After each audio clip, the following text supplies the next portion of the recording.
including Senator Mark Kelly of Arizona leaking classified information in a live television interview. Shocking behavior. We'll play it, and you can be the judge. And AOC made some comments about her future this weekend that have people raising a few eyebrows, turning a few heads. We'll bring that to you today as well. Today is Monday, May the 11th. I'm Scott Jennings reporting for Salem, and we are broadcasting live today from your nation's capital. And on this day, 1858, a new state was added to our union, Minnesota, the land of 10,000 lakes, but today the land of 10,000 cases of fraud, became our 32nd state on this day. As for today's news, President Trump received the Iranian response to his peace memo over the weekend, and the response was predictably lacking, totally unacceptable, according to the president.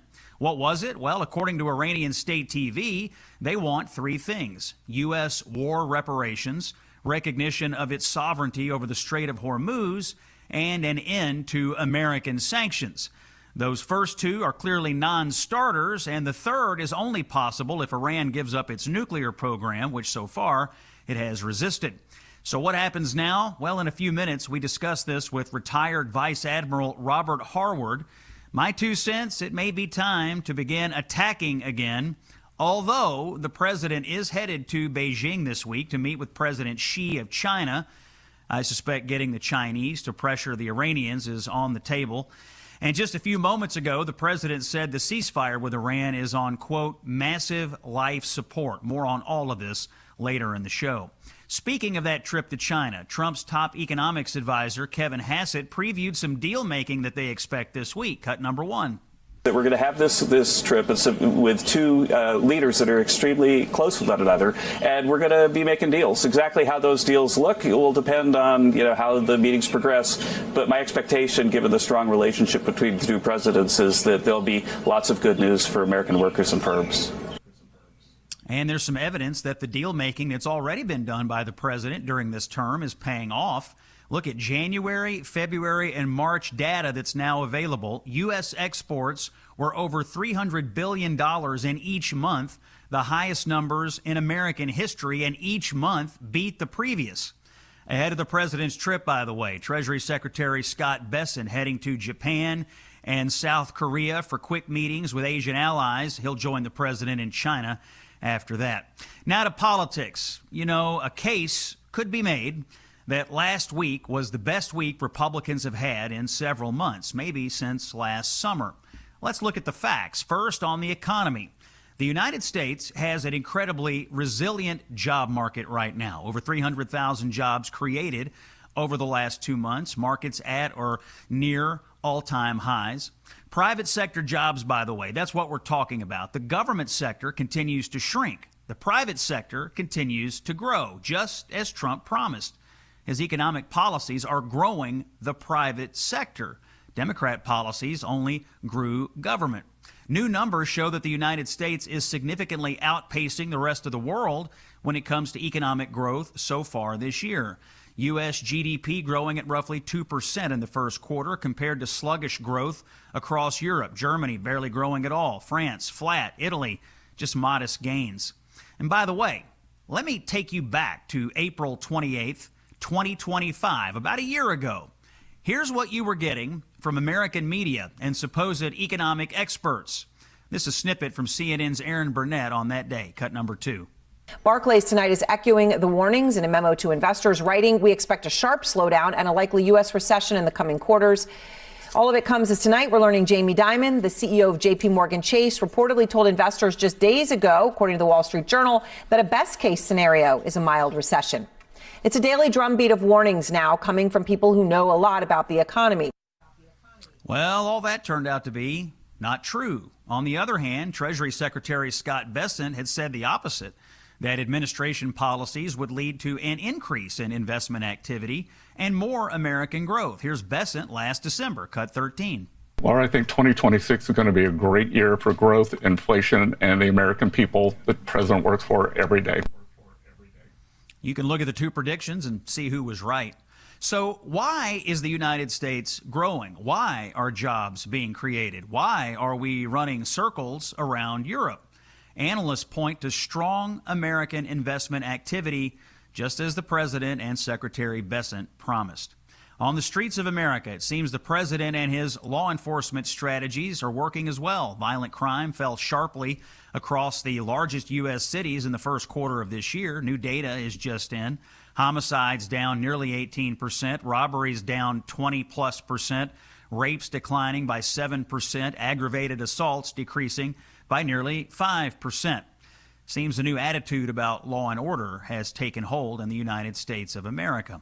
And when it comes to politics, well, Republicans are buzzing about the latest news on redistricting, and Democrats are melting down. Last week's ruling in Virginia, plus map redraws in several southern states in the wake of the Supreme Court Voting Rights Act decision, well, it's left the Republicans in a position to pick up 10 to 12 seats in the upcoming midterm beyond what they thought they were going to be able to do.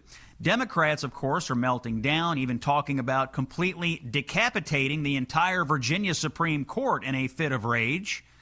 You know, they sure went from temporary to burn down the entire Supreme Court in the blink of an eye over in Virginia, didn't they? One of the ideas being kicked around by Virginia Democrats is declaring anyone over the age of 54 to be ineligible to be on the Supreme Court. That would empty out the building, and Dems would then install new judges who would promise to vote their way. If this sounds like the most power-hungry, corrupt thing you can imagine, well, that's because it is. Funny thing, though, Democratic leaders in Virginia who are discussing this plan, well, let's see. It's Virginia Senate Leader Louise Lucas, age 82. Virginia House Speaker Don Scott, age 61. U.S. Senator Mark Warner, age 71. U.S. Senator Tim Kaine, age 68.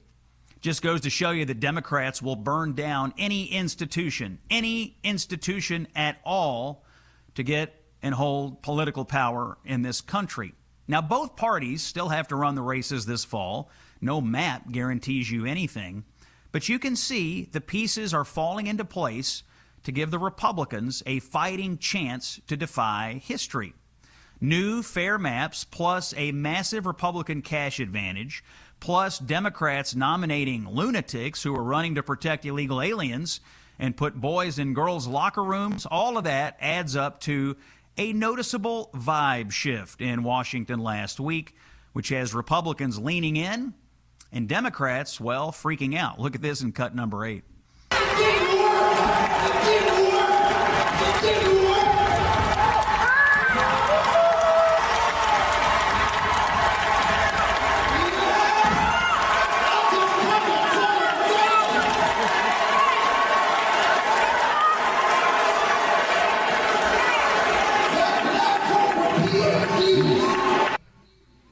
That animated young man is Justin Pearson from Tennessee. He thought he was going to Congress until Tennessee redrew their map last week.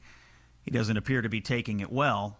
Overall, what it seems to me is that Republicans may just be back in the game here as far as the midterms go. Red flags exist, of course. Gas prices are at the top of that list. But what seemed like it might be a rout just a few weeks ago has, at a minimum, given Republicans a competitive midterm here in 2026. It's Scott Jennings here on Salem. Common sense for the American people. Let's get a word in from our friends at Relief Factor. You know, for 250 years, Americans have believed in one powerful idea, that we were meant to live free to work hard, free to move, free to enjoy life without being held back. But if everyday aches and pains are slowing you down, it might be time for you to declare your independence from pain. Now, we've been using Relief Factor in the Jennings household. We vouch for it, as do many, many other people in my personal ecosystem, as do hundreds of thousands of customers nationwide. Relief Factor is 100% drug-free. It is a research-based formula. It fights inflammation, which is one of the root causes of pain. This is not a quick fix or just a temporary mask for a couple of hours. Relief Factor works from the inside out. Relief Factor was created for people like you to get back to living life on your terms, walking, working, exercising, enjoying the moments that matter. This year, as we celebrate 250 years of American independence, take a stand for your own freedom. Declare your independence from pain. Try Relief Factor today for $19.95. That buys you the 3-week Quick Start plan. It's waiting for you at relieffactor.com or by calling 1-800-4RELIEF.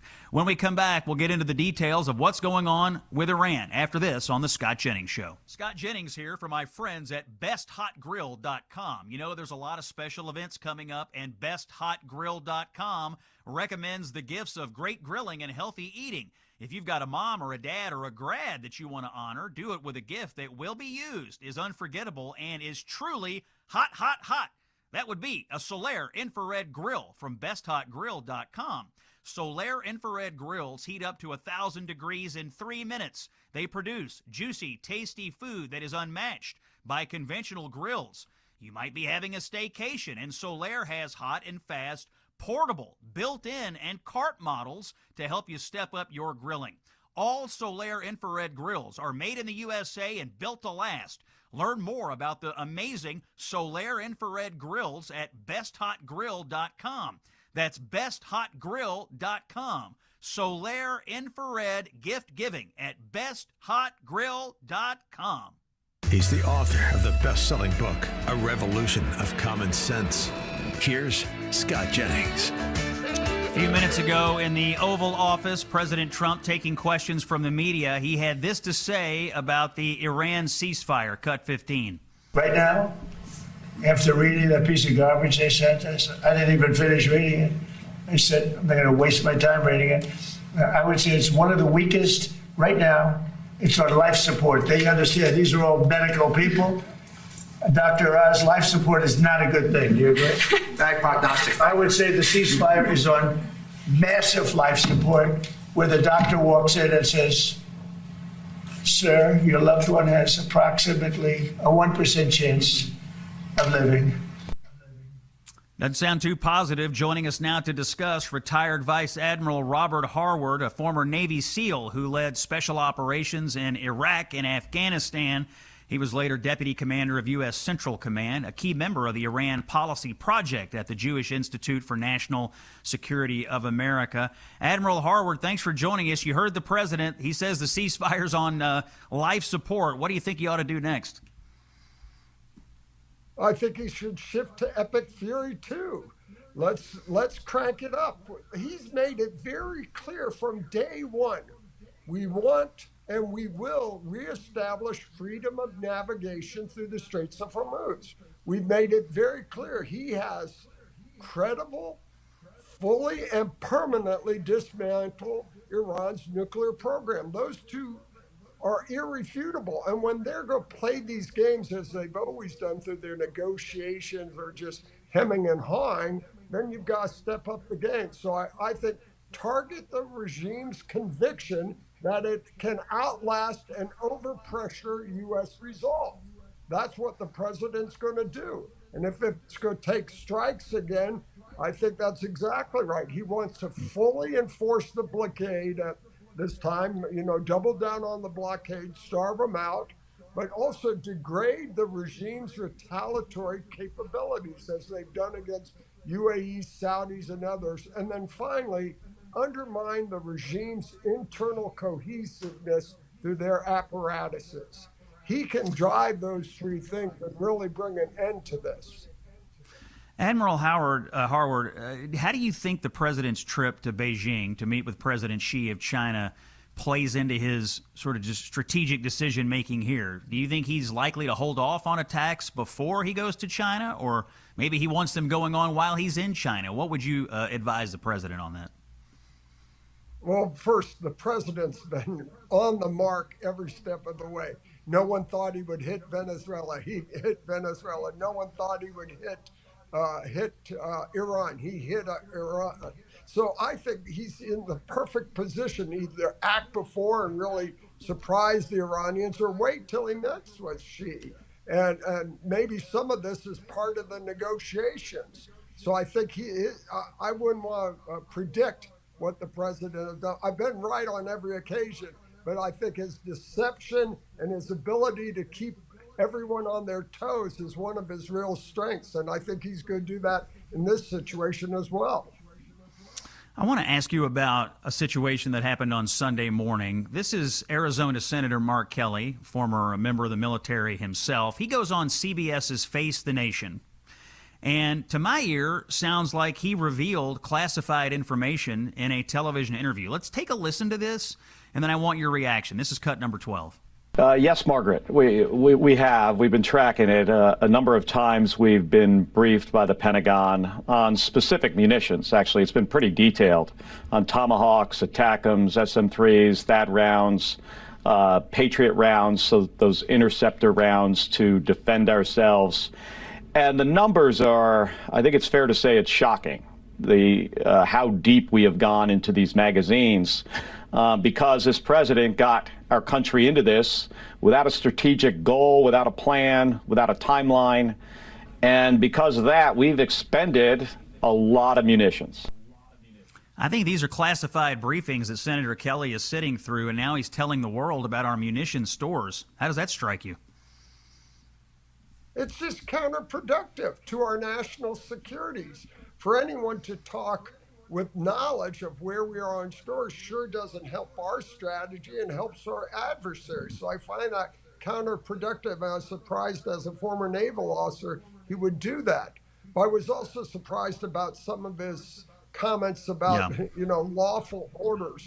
Senior officers understand that, but at the lower ranks, boy, that seeds a lot of confusion and distrust at that level. So both of those, I find them to be counterproductive to our national securities and politics, obviously, in that case, becoming more important than national security. So I find that uncomfortable. Retired Vice Admiral Robert Harward, an American hero. Appreciate you coming on the Scott Jennings Show. We'll have you back soon as we see what happens in Iran. We got to take a break. When we come back, Senator Rick Scott of Florida joins us. Stay with us. You know, when I'm getting ready for a debate, I don't just look at one source. I use FreeSpoke. And what I like about FreeSpoke search is it actually gives you the full picture instead of feeding you whatever an algorithm thinks that you ought to see. FreeSpoke works differently. Now, when I search for a topic, it shows me where there is agreement, what they call consensus. And then it lays out different perspectives from the left, right, and center. And it gives you independent voices, so you can really see how everybody is covering the same story. FreeSpoke even pulls in podcasts, which I love, because sometimes you learn a whole lot more actually hearing people talk than just skimming the headlines. Bottom line here, I, Scott Jennings, can see what is being said, who is saying it, and why, without all the noise and without all the spin. Here's another big thing for me. This is totally anonymous. There's no tracking you around the internet, no profiling, no targeted ads popping up because of one search. Folks, take it from me, FreeSpoke is just a smarter way to search if you actually want to think for yourself. If you want the full story instead of just one version of it, go to the link on the screen and check it out yourself. FreeSpoke. Saving Western civilization, one busted leftist narrative at a time. It's the Scott Jennings Show. It is Monday, May the 11th. Common sense for the American people. Scott Jennings broadcasting from your nation's capital here on Salem.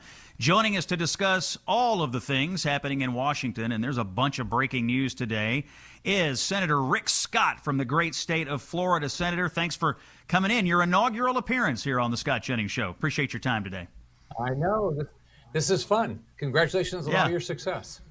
Yeah, thank you very much, and thanks for your service to our country, both in the Senate and as a veteran of the U.S. Navy. I was just talking to retired Rear Vice Admiral Harward about some naval issues, including actually a colleague of yours, Mark Kelly of Arizona, who went on television Sunday morning and started talking about, pretty specifically, about U.S. munitions in the wake of some of our military activity.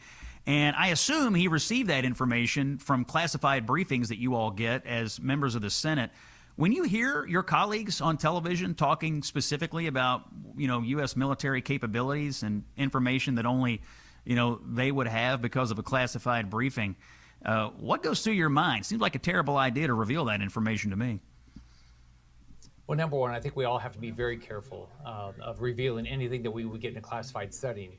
And I don't know how you keep everything separate, because we have non-classified settings and we have classified setting briefings. So I think, my approach is just be very, very, very cautious about talking anything about our military capabilities, other than when you brag about what we can do and how we're the most lethal military in the world. That's number one. Number two, I never want to ever do anything that would ever put our troops in harm's way. I was blessed. I had the opportunity to serve in the U.S. Navy, and I just don't. I think we got to always be very, very, very cautious about never doing anything that might be perceived to put our men and women in harm's way. Senator, this morning, President Trump made some comments in the Oval Office. He says that the ceasefire is on life support. Really sounded down on the whole thing after Iran responded this weekend to his peace memo proposal, and he found it to be unacceptable, he said. What's your assessment of the situation with Iran? Do you support the president resuming bombing here to try to get the Iranians back to the table in a serious way? Well, look, I appreciate the fact that President Trump, one, he took the decision to make sure he protected American lives by starting this conflict. Number two, that he's not going to walk away. I don't believe there's a deal to be done with them right now. I don't think they're ready to do a deal. So I think he's going to have to do it. Nobody wants to go to war. Nobody wants to use our military. But I don't think we're going to have a choice. We're going to have to continue to hurt the Iranian military guard, their leadership, until they come to their senses. Senator, one of the issues, of course, being discussed domestically in relation to the war with Iran is that gas prices have gone up a little bit nationwide. They're higher in some places than others, but certainly they are up for most Americans. There seems to be a little momentum behind the idea today of suspending the federal gas tax. I think it's about 18 cents. It would make a difference. The president seemed to endorse it in the Oval Office today. A few of your colleagues have said they'd like to get rid of it. What say you about the federal gas tax suspension? Good or bad idea? Good idea. I cut taxes and fees 100 times as governor. I dramatically reduced the tax structure in my state when I was governor of Florida. I think we ought to do everything we can to reduce the cost to consumers. I grew up in a very poor family. We lived in public housing. I know the cost of living is hard. So I think we ought to do all that. Now, what we also ought to be doing is balancing the budget, because the poorest people in our country are paying through inflation caused by reckless government spending. We're spending $2 trillion more than we take in. So we ought to reduce the gas tax, and we ought to cut about $2 trillion out of the budget right now to balance the budget. Senator Rick Scott from Florida is our guest. Senator, because of your representation of Florida, you're dealing often with issues as it relates to Cuban and the Cubans who've come to the United States, Cuban Americans, and our relations with Cuba. Obviously, the Trump administration is dealing with Cuba right now in a big way. That's why this caught my attention. There's a member of the House named Pramila Jayapal, and she gave a speech the other day and revealed that she has been trying to help Cuba get oil going around what the United States is doing, going around U.S. sanctions. Let's play that. I want to get your reaction to it because you've been very outspoken here. Let's hear cut number 14. Only one Russian tanker of oil has made it to Cuba. In fact, it landed just a couple of days before I landed. And one tanker has enough oil basically for 10 to 14 days of Cuba's oil needs. So it's a very limited amount of time. Now, Russia has said they're going to send another tanker. I was in conversations with the ambassadors from Mexico and some other places, and I know other countries in Latin America are trying to figure out how to get oil there. All right, Senator Scott, you heard it there, and you've been outspoken in your criticism of this. Did she violate U.S. law, and what are we doing about this? This seems to be a terrible betrayal of the U.S. government. Well, first off, I think she completely violated her oath of office. She's supposed to represent this country, not some other country. And by the way, this is who she supports. She supports a regime that does this. This is not a Holocaust survivor. This is a political prisoner that just got out of prison. Alexander Diaz-Rodriguez. He got out of prison. He was starved. He was tortured. He was denied medical treatment when he has cancer. And he's not an old guy. He's a young guy. You should see the before picture. So this is who they support: regimes that murder their own citizens, put people in prison because they disagree with them, starve their citizens, make sure they don't have anything. So she's supporting exactly what the Democrat Party believes. They want socialism. Socialism has failed. The only way people stay in power in socialism is they kill the people that oppose them. Kill them. Murder them. put him in prison. That's the only way it works. So we know what the Democrat Party stands for. And by the way, she went to Cuba, I believe, with Hassan Piker, who's the guy that wants me murdered. He says he wants me murdered. He wants all capitalists murdered. He says we're responsible for 9/11. He hates our country. That's the Democrat Party today. Yeah, it's pretty shocking what folks are willing to say in the Democratic Party right now, on behalf of Cuba, on behalf of Iran, on behalf of Hamas. I mean, these are sworn enemies of the United States. They're not our friends, and we're dealing with them. And, we have an executive branch and a president for a reason, and so pretty deranged out there, if you ask me. Quick Senate question for you. We haven't heard much in the last few days about this, I think because of everything else going on that you all have had to deal with. But a lot of listeners, I think, would love an update on the Save America Act. The president's brought it up a few times.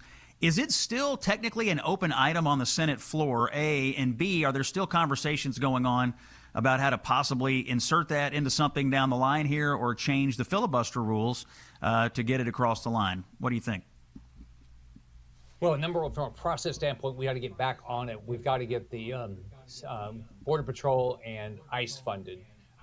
And we've got to figure out what we're going to do on FISA. As soon as we get those things done, we've got to get back on the Save America Act. We've got to save our elections. We got to make them secure.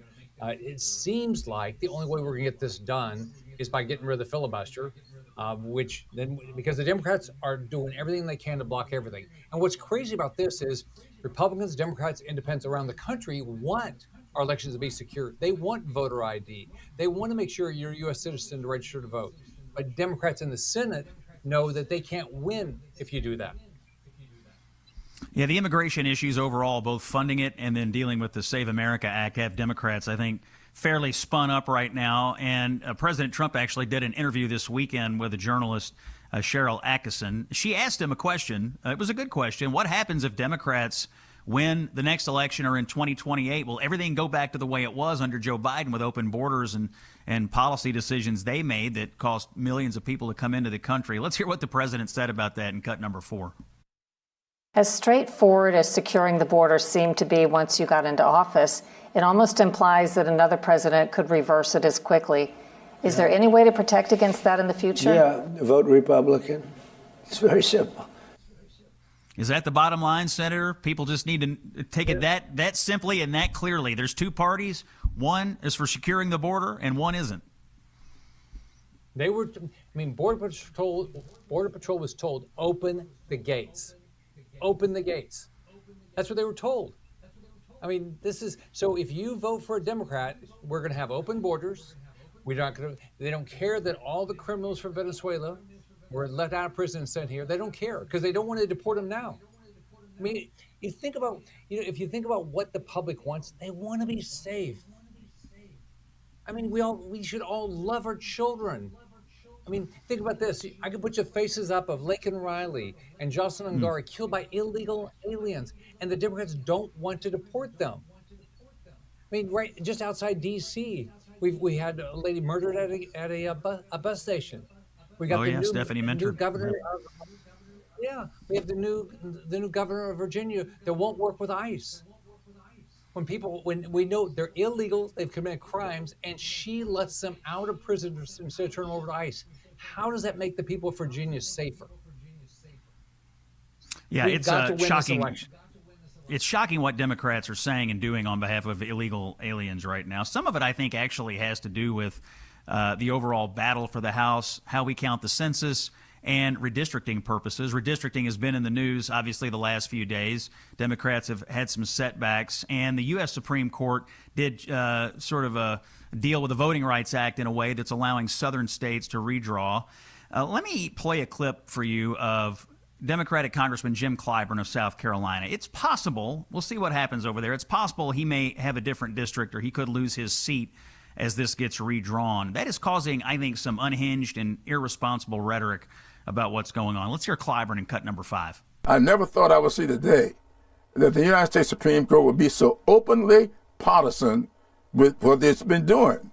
And I really believe if you look at all of these decisions and you look at the history of the country, I think that Justice Roberts is going to take his place alongside some other infamous justices like Taney, who gave us the Dred Scott decision. I mean, this is an outrageous assertion that Jim Clyburn is making. What do you make of Democrats right now sort of melting down after all the redistricting wars have kind of blown up in their face? Well, first off, we should all be treated equally. We should all be viewed equally by our God. We should be viewed equally by our voters. We should all go out and try our best to win our elections. Shoot, I had to win in 10. I had to get 500,000 Democrats to vote for me, or I wouldn't have won. It was a Democrat state in Florida at the time. So I think what everybody ought to do is we ought to have fair districts and let everybody go bust their butt to win their races. But this idea that we should guarantee somebody a seat is complete BS. Yeah, totally antithetical to American democracy. But that's what Democrats are asking for, an artificial floor. And that's what the Supreme Court got rid of. It was a fair decision, and they're not handling it very well. Senator Rick Scott of the great state of Florida, appreciate you coming on today for the first time, and it won't be the last. We'll see you again soon, my friend. Have a great day. Thanks for all your fights. All right. Thank you very much for that. Yeah, I take a few beatings. I deliver a few, take a few. We'll do that again today at 4 o'clock and 10 o'clock on CNN. By the way, a quick word on something. I did something last year that I want to talk to you about. I spoke at this thing called the Issues, Etc. Making the Case Conference. It is an annual conference for Christian laity at Concordia University in Chicago. The 2026 version of this conference, it's called Issues, Etc. Making the Case. It's going to take place June 12th and 13th at Concordia University in Chicago. It's issuesetc.org, issuesetc.org to learn more about it. This year, you're going to have all kinds of people there. Molly Hemingway is coming. She writes for The Federalist. She's got her new book about Sam Alito. There's going to be a discussion of making the case against progressive influence in the church. I think if you've wanted to go to this is a good year to do it. Issues, Etc., Making the Case Conference, June 12th and 13th. Look it up. You have my highest recommendation on attending it. More to come after this. It's Scott Jennings on Salem. Okay, it's Monday, May the 11th. Scott Jennings here on Salem. Now, I'm going to pitch this. I know the hantavirus is in the news, but put that out of your mind. I think by November, that'll be fine. We're having a cruise anyway. We're having a cruise anyway. The Gulf of America cruise. They clean these ships, I promise you. The Eurodam, very clean, very luxurious. Gulf of America cruise, mid-November 2026. Turquoise waters, white sand beaches, incredible food, conversations that you won't forget. Mike Gallagher will be there. Larry O'Connor will be there. I'll be there. We got a lot of people from our listenership already having booked their cabin. It's going to be a great thing. The ship will be fine, I promise you. Book your cabin today. Text the word cruise to 94878. Or visit scottjenningsshow.com and click on the Gulf of America cruise banner. We go in and out of Fort Lauderdale, which I love, by the way. I'm a Lauderdale guy. We'll go in and out of Lauderdale. Looks like we're going to the Bahamas, Jamaica. I'm looking at a thing here. Jamaica, Cayman Islands. If you've got a bank account there, you can check on that. Mexico. A lot of places, a lot of great stops. It's the Gulf of America cruise. Mike Gallagher, Scott Jennings, Larry O'Connor, Jennifer Horn. We're all going to be on the ship. Again, text the word cruise to 94878 and sign up to be part of this important event today. Over the weekend, we got to talk about AOC. AOC was at the University of Chicago Institute of Politics doing an interview with my friend David Axelrod. And she said a few things that have turned a few heads, raised a few eyebrows. First of all, let's talk about AOC's ambition. Let's hear from AOC in cut number 10.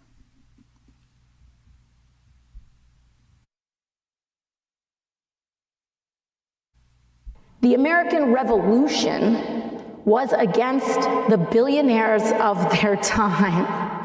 And we are declaring independence from such an extreme marriage of wealth and power and the state. That was actually cut number 11, but it speaks to what I want to talk about. Let's hear the rest of it in cut number 10. They assume that my ambition is a title or a seat. My ambition is way bigger than that. My ambition is to change this country. Presidents come and go, but single-payer health care is forever. A living wage is forever. Workers' rights are forever. Women's rights. So AOC spent a lot of time this weekend on this war against American success, and in the process of that, talked about the American Revolution, claiming that the American Revolution, as you heard there, was fought against the billionaires of the time. This, of course, is not true. In fact, there were many members of the Founding Fathers group, a lot of American patriots, who themselves were very wealthy, very well off. They could have easily gone along to get along, protect what they had, and stayed out of it. They did not do that. Many of the wealthiest people of the time said, we're going to pledge our fortunes and our lives and our honor to each other and put it all on the line. People like Robert Morris, one of the wealthiest people of the time, Haim Solomon, a Polish Jewish merchant. These were the key financiers that kept the Continental Army funded. Without them, the war would have been lost. A $20,000 loan made by Solomon, in fact, enabled Washington's Yorktown campaign, which was the turning point in the war to the Americans' favor. That was like $650,000 overall that he gave, the modern-day equivalent of $15.1 million. Robert Morris, who you might have heard of, provided $3 million at the time to the war effort. Well over $90 million in today's money. No, the war, friends, was not a war against billionaires. It was the opposite. It was a war for independence against people who wanted to suppress success, who wanted to keep control of people, who wanted no freedom or liberty for folks here in America. But you never let, when you're one of these socialist radicals and you literally know nothing, and for you, all of American history started 5 minutes ago, you never let the facts get in the way of a good story. Regarding AOC's ambitions, I think she's doing these things because she wants to run for president. She currently sits, I'm looking at the polling, she currently sits 1, 2, 3, fourth in the polling behind Harris, Newsom, and Buttigieg. But she is the most authentic representation of what and where the energy is in the Democratic Party, behind these radical socialists who would distort American history for their own perverted ends today. We're going to take a break. We have more coming up after this. It's Common Sense for the American People. I'm Scott Jennings. You're listening to Salem. Stay with us. If the leftists haven't had enough yet, there's more. This is the Scott Jennings Show. It's Monday, May the 11th. Quick check of the headlines here. A new milestone from the Trump administration on health care affordability. This morning in the Oval Office, the president detailed how his website, TrumpRx.gov, has been helping families struggling with the high cost of fertility treatment. Take a listen to this, cut number 17. Website just a few months ago, over 19,000 Americans have used those fertility medicines and discounts and saved more than $15 million just in a short period of time, a matter of weeks. The Council of Economic Advisors projects that the number will rise to $4.6 billion over a fairly small number of years. Nobody's ever seen anything like this. Being pro-life means being pro-life and being pro-family. The president is living up to those promises with this Trump RX platform, really helping families who need help with these fertility treatments. Also in the Oval Office today, the president said he supports suspending the federal gas tax, responding to a surge in fuel prices driven in part by the war in Iran. The price of gas has steadily increased since the war started in late February. The average nationwide cost of a gallon right now is about $4.52. Federal gas tax around 18 cents, and there seems to be some momentum, bipartisan momentum, for this in Washington today. Joining us now, Ryan Thorpe, an investigative reporter at the Manhattan Institute. His latest reporting appears in the City Journal. And once again, we go back to California. The headline today is, why did California award this alleged Hamas front group $40 million? Ryan, welcome back into the Scott Jennings Show here. More blockbuster reporting on what tax dollars are going for in the state of California. Tell us about your latest findings. Well, over the past 5 years, Gavin Newsom's government here in California has rubber-stamped about $41 million to the California chapter of the Council on American Islamic Relations. As you mentioned, this is an organization that there is sufficient credible evidence say that it was founded as a Hamas front operating on U.S. soil and that it continues to operate to that extent today. It's worth pointing out that Texas and Florida are two states that have recently moved to ban CARE as a terrorist organization, to officially designate them as such. But here in California, Gavin Newsom is embracing this organization. So let's talk about this group. The Council on American Islamic Relations sounds benign. CAIR is how people pronounce it, C-A-I-R. But as you pointed out, lots of evidence here that they are connected to Hamas, connected to the Muslim Brotherhood, and obviously Florida and Texas have declared it a terrorist organization. So how is it that some states are able to see what they really are, and yet in the state of California, they can't see it? And not only that, but they're funneling money to it. And then I guess the follow-up question is, what is this money used for when CARE gets its hands on it? I think the simple answer here is that Gavin Newsom and the California government during his tenure as governor really hasn't met an ostensibly marginalized group that it doesn't want to shower with other people's money. It's worth pointing out that these are primarily federal tax dollars. So some of the listeners, some of the viewers might be thinking, well, I don't live in California. Why should this concern me? Well, it doesn't matter where you live in America. Your tax dollars are going to help fund this organization.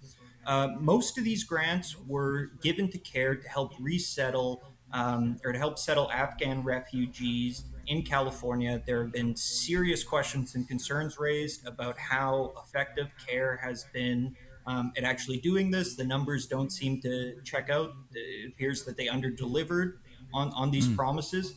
But another interesting thing about this story is that we trace the flow of funds, and significant millions of dollars were subgranted by CARE to other organizations, including the Muslim American Society, which is a Muslim Brotherhood legacy group, to the Islamic Society of Orange County, who once invited the blind sheikh to speak to its congregants months before he was charged with the 1993 World Trade Center bombing. So these tax dollars are then being funneled out into other organizations that have, credible Islamist ties. Okay, so let's back up for a second. This isn't just California state tax dollars. You're talking about federal tax dollars flowing through California state government into the hands of CAIR, C-A-I-R, and then that flows into the hands of other groups. This is pretty wild. And as you pointed out, this isn't just confined to the state of California. Everybody within the sound of our voice here, if you've paid any federal taxes, you had a hand in this. I guess my question is, are any federal officials now looking into what the state of California did with this federal tax money? Is there anything the executive branch or the Congress can do about it at this point? Yeah, there's a really easy move here. So in order to receive these federal tax dollars, particularly as it relates to immigration services, the CARE needs to be accredited by the DOJ. As reported in our piece, there is an ongoing investigation into CARE's accreditation. It appears to have lapsed. Whether or not it will be terminated permanently is the question here. But just to put my cards on the table, this is a slam dunk for the federal government, in my opinion. They need to revoke CARE's accreditation and simply turn off the taps. Yeah, CARE, if you've never heard of this, by the way, worth looking into it. CARE leaders, I'm reading from your piece here in the City Journal, by the way, have endorsed Hamas's perspective on the Middle East on October the 7th, 2023. So this would have been the day of the Hamas terrorist attack on Israel. The executive director of CARE in San Francisco posted on social media, quote, "We are witnessing decolonization." So you have Hamas terrorists going into Israel, murdering, raping, kidnapping, taking hostage, waging war on farmers and regular people in Israel. And this person who is now in possession of a bunch of your tax dollars is saying, we are witnessing decolonization. The CEO of CARE in California likened Israel to Nazi Germany. Strange. And said, given the Jewish state's occupation of Palestine, that Israel should be attacked. And now Gavin Newsom thinks they are worthy. worthy of getting our tax dollars. Have you interviewed, by the way, anybody in the, I don't know, the congressional delegation in California or anybody in the Trump administration about this yet? I'm really curious how the executive branch is going to react to this. Given, I mean, it'd be one thing if it were just state California tax dollars, doesn't make it any better. But when you throw the federal piece in here, it's that makes it a much bigger deal, a federal case, as they say. I didn't interview anybody for this piece. I've had some conversations on background, and I do know that there are individuals within the federal government who are actively looking into this issue. Ryan, you're working on this with Chris Rufo. You all, for the Manhattan Institute and often published in the City Journal, are doing incredible work tracking down the corruption and the waste and some of this outrageous spending that's going on in California. What's next for you? I mean, you've uncovered a bunch of stuff. We've had you on. We've had Chris on. I assume you've got other things in the hopper. Any previews you can give us? I just, over the weekend, wrapped up a 3-day reporting stint down in the Tenderloin in San Francisco, looking at the drug dealing activity there, a new drug that's being pushed known as ISO, that is basically a super fentanyl. And the drug market, the illicit drug market, has been cornered by illegal immigrants. So currently working on that is one of a few different stories we have that'll be coming out in the near future. All this reporting, of course, going on against the backdrop of the governor's race going on in California and also a mayor's race in Los Angeles. Ryan, we're going to continue to follow your reporting, and if you've got time for us, we'll have you back. People need to know what's going on in California because these are the exact kind of policies the Democrats want to export nationwide. The headline in the City Journal is, why did California award this alleged Hamas front group $40 million? Other states are trying to shutter care branches, and Gavin Newsom is writing them checks. The author is Ryan Thorpe, and he's been our guest today. Ryan, thanks for joining us. Thanks so much. All right, let's talk about Medicare. And, I want to tell you about Chapter again. Chapter is the company that helps cut through the Medicare clutter. If you or someone that you love is on Medicare, someone you know, someone you're helping with Medicare, you need to learn about Chapter. Let me start here. The way you get in touch with Chapter is very easy. You pick up your phone, you dial pound 250, and you say Medicare plan. That's step one. It's a free call. There is no pressure. You talk to a live human being. Step 2, you get into this consultation process with Chapter. They will tell you if you're on the correct Medicare plan, the one that's right for you, or if you're not, they'll get you switched over to the one that is and that saves you a ton of money. My parents did it. I was on the phone, took about 20 minutes. My mom is saving $600 a year because of their consultation. My dad actually got a new primary care physician. Call up Chapter. If you're dealing with Medicare, Chapter is worth the call. Dial pound 250, say Medicare plan. Free call, no pressure, live person. They do it right. They advocate for you, not the big insurance companies. We'll take a break. When we come back, labor is taking a beating over in Great Britain. We'll go across the pond after this. You've heard the narratives. Now get the truth. It's the Scott Jennings Show. Monday, May the 11th. Talk a little politics overseas. In the UK, they're having local elections. And the headline is that Keir Starmer's Labour Party took one of the worst beatings in the history of political parties. Here to discuss and analyze, Niall Gardner, the director of the Margaret Thatcher Center for Freedom at the Heritage Foundation and a former aide himself to Lady Thatcher. Niall, thanks for joining us. According to what I'm looking at here, Starmer's Labour Party faced historic losses in these local elections. Tell us how it works. What kind of elections are these? What happened to Labour? What happened to the Tories? And did anyone do well? I'll let you take the analysis. Well, thanks very much, Scott, for having me on the show today. And as you point out, these were really historic elections. So these were local elections across England, across the United Kingdom last Thursday. Extremely important elections in terms of establishing the overall political trajectory in the United Kingdom. Not a general election, but elections to decide the makeup of regional councils across the UK. And the Reform Party, led by Nigel Farage, really won big. In fact, they pulled in around 1 in every 3 council seats across the United Kingdom.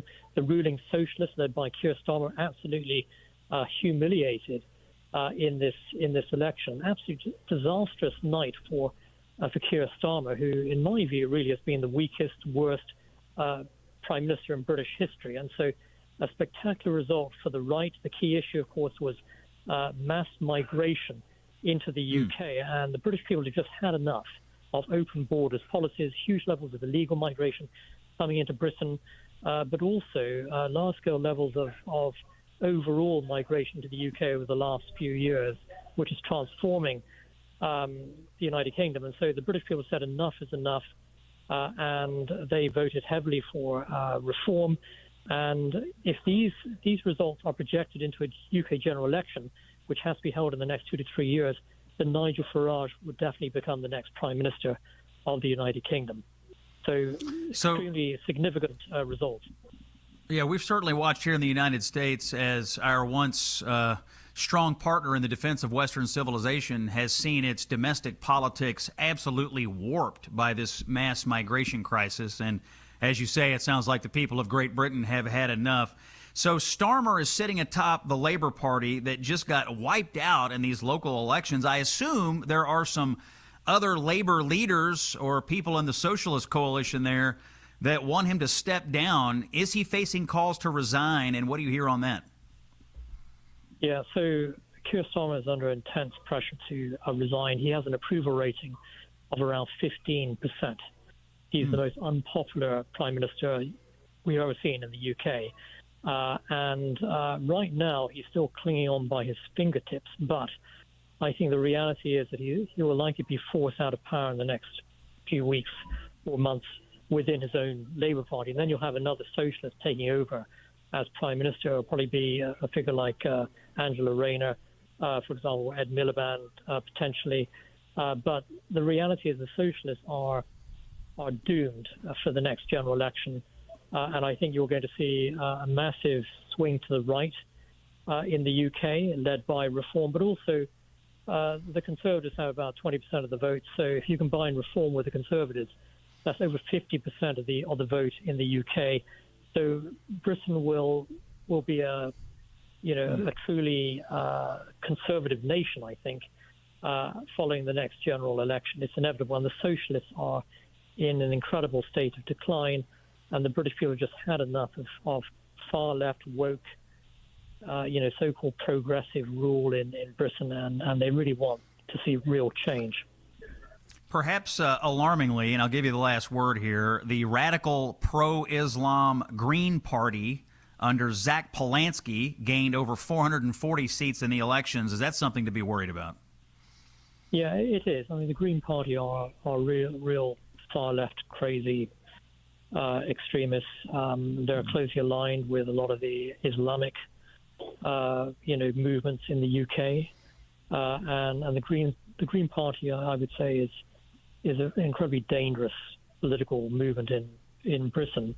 But fortunately, I mean, their vote is still, hovering around maybe it's just 10% or so of the vote.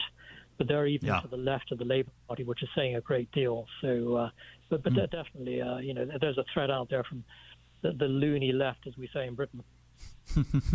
Yeah, we got it here, too, in the United States. Niall Gardner, we just call them Democrats here, though, Niall.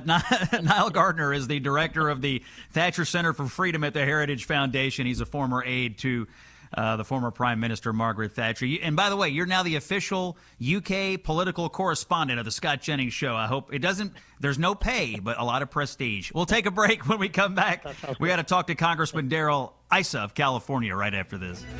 News, comment, and the stories and facts the mainstream media refuses to discuss. It's the Scott Jennings Show. All right, it's Monday, May the 11th.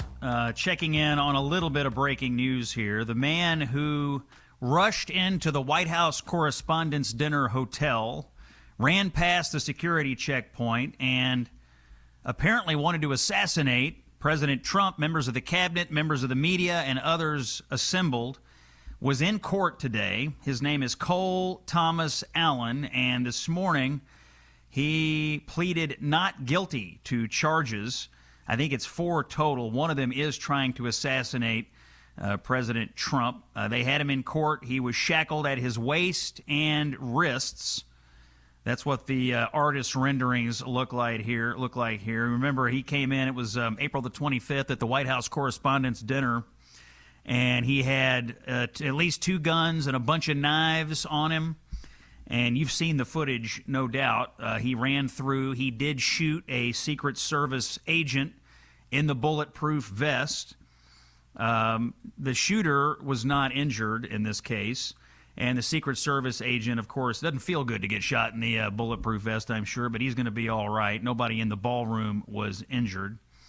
According to this, he will appear in court next on June 29th for a status conference as this investigation continues to unfold. Now, last week, and this was interesting, Allen's defense team filed a motion to disqualify the acting Attorney General Todd Blanche and the U.S. Attorney for the District of Columbia, Jeanine Pirro. They want them disqualified from the case because they were in the room.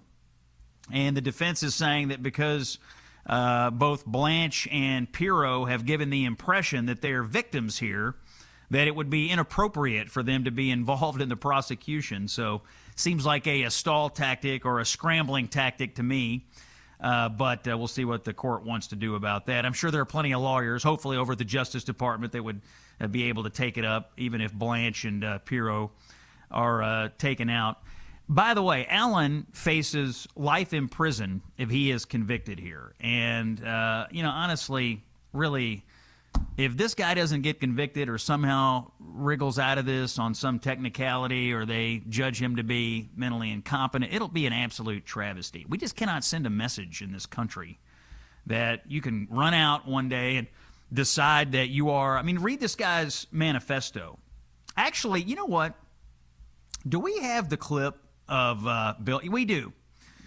Cue up cut number 7 here. Bill Maher had his show this weekend.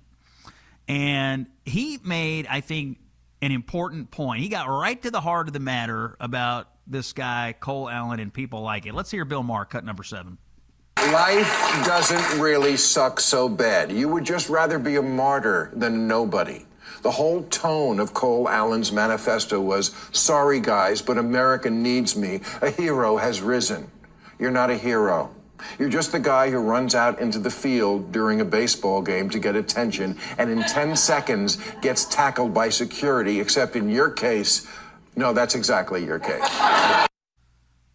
Bill Maher had it exactly right on his show this weekend. Joining us now to discuss all the news of the day from California, Congressman Darrell Issa is here. Congressman, thanks for popping in with us. I'm going to start here with Iran. We've had a little bit of news today, which is that the president is totally dissatisfied with the Iranian response to his peace proposal. And, he's now saying the ceasefire is on life support. It sure sounds like we may start attacking these guys again pretty soon. Is that the right move for the president? Well, the president's used all the right moves so far. First, taking out their leadership and their capability to do anything particularly offensive. Then giving them an opportunity to come to peace when they didn't, then blockading their oil and strangling their finances, and then offering them the olive branch again. But as you said, they're as stubborn as ever, still asking for things beyond what they've already had, because this regime really doesn't want to ever show people that it's going to do anything but hate us. Ultimately, the president is bringing the rest of the world along as much as he is giving these crazies the chance to make peace. Yeah, we'll see what the president does this week. He's got to go to China and talk to President Xi. I suspect he's going to ask President Xi to pressure the Iranians here to get back to the negotiating table in a serious way. But it sounds like there'll be some news on this one way or the other in the next few days. Congressman, you have... Yes, sir, go ahead. Add one thing to that. Don't simplify ever the way President Trump does a deal. The art of the deal isn't just doing the expected. I fully expect that something more like saying to Xi, how's that lack of oil working out for you? Are you feeling the pain yet? It may not be as simple as asking him for something, but rather saying, isn't it in your best interest that you do something? And that's much more the Trump I know. Congressman, you have introduced an interesting resolution here in Congress. I want to ask you about this, and it would reverse the two impeachments of President Trump. This is, I guess, well, first of all, what happens now? This is a resolution. Does it go right to the floor? Do you have to get it out of committee? And why have you put this forward at this time? Well, I would hope that we have an opportunity both to discuss it in the committee and go to the floor with it. It doesn't matter to me, though. That's a leadership decision. Why doing it is pretty straightforward. An impeachment is not a conviction. Impeachment is effectively an indictment. The president was indicted twice by a kangaroo court when the Democrats were in charge here. Both times, we now know there was misconduct on the part of the then Democratic majority, including withholding information and so on. Now that we have that additional information, what we're trying to do is essentially expunge the indictment because, yes, he was found not to be guilty, but that's not enough to get your reputation back. To get your reputation back in this case, I believe, is to make it clear that you should never have been indicted, that what the president was doing in both cases was his duty. He was doing it honestly, and the false charges need to be expunged. And that's really what this resolution does, is it shows the facts behind the necessity to expunge the very idea that he ever was indicted. Congressman, I think this is an interesting conversation right now because it's pretty clear that Democrats, if they regain any power this November, if they take over the U.S. House, are going to impeach Donald Trump again. Is that your expectation if they win the House? I believe that Al Green will do it on day one as he's done it before. Absolutely, I expect them to do it. But if they do it based on frivolous or fraudulent charges, they should face again a rebuke effectively by that being expunged at a later date. I won't prejudge what will happen in the next Congress, but I certainly lived through this and saw the president falsely accused not once but twice. Congressman, let's talk about our relations with South Korea. You came on the show once before to warn about what the South Koreans are doing to American businesses.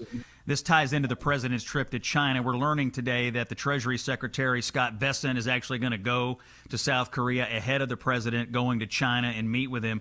Are you expecting a little pressure from Bessent on the South Koreans here on the issues that you've been raising about their sort of unfair practices against American businesses?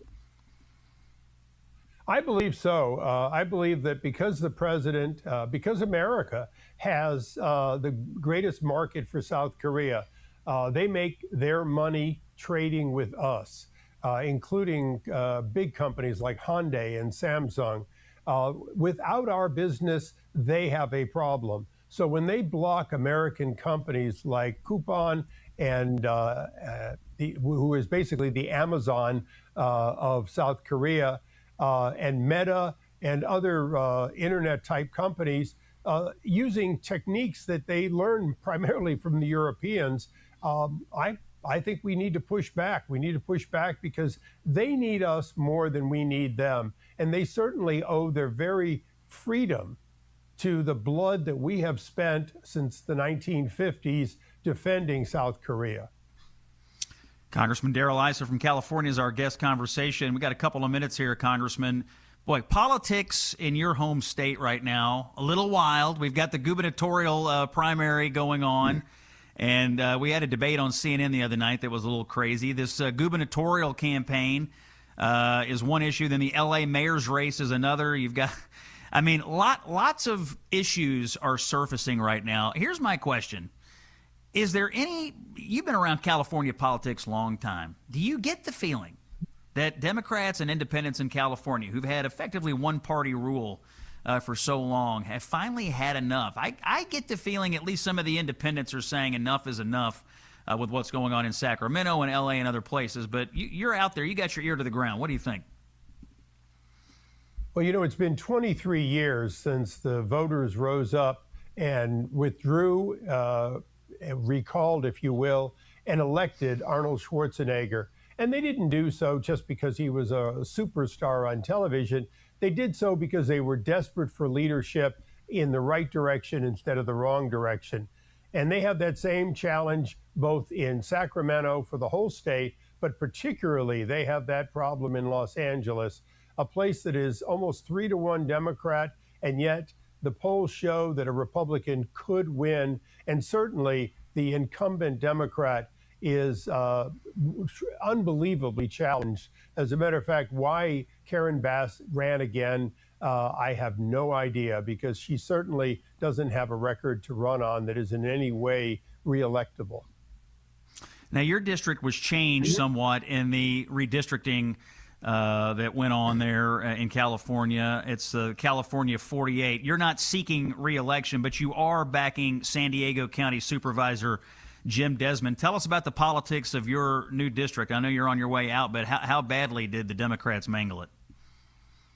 Well, they tried to mangle it a great deal. They managed to get a Harris +4, about a 14-point shift in a district. What they didn't count on, though, is that my district has always been willing to think independent. Almost a third of the voters can go back and forth and do.